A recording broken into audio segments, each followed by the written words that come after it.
heralding the significance of the following signs in the next 7-year cycle, the 10th Shemitah cycle, which, by the way, we are at the end of right now. Well, there was a plethora of heavenly signs that took place during this cycle, as you can see in this chart right here. And I'm telling you right now, I could not get them all in. Just simply ran out of room. There were a lot of blood moons, solar eclipses. But what made this cycle so unique was there are 3 signs that took place that are extremely rare, 2 of which happened only once and will never happen again. And these signs were all tribulation warning signs. Just let that sink in for a minute.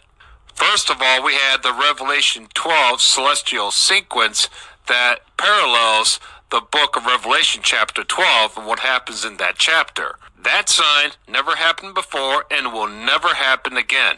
Now, take a look at this. The Bethlehem star appeared again. That's twice in 2 Shemitah cycles in a row. Wow.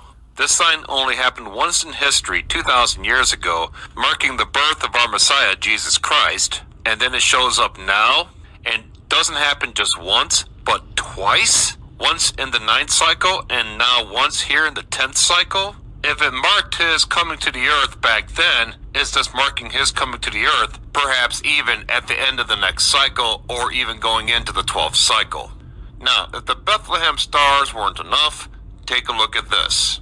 A repeat of the 4 blood moon tetrad with the solar eclipse happens again in 2020. And like I said, these blood moons were penumbral blood moons. And I looked on the Stellarium and other models, and I looked thousands of years in the past. This sign never took place before, especially the entire sequence within a 1-year period. And then I looked 1,000 years in the future, and we don't see a sign like this taking place ever again. And this whole celestial sequence took place in 2020, which is considered the turning point year of the world.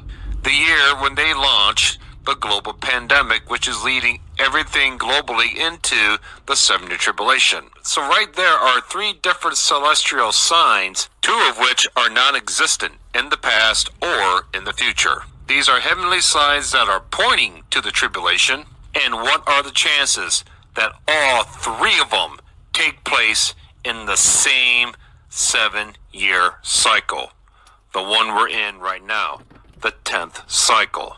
And like I just showed you, whatever heavenly signs take place in one Shemitah cycle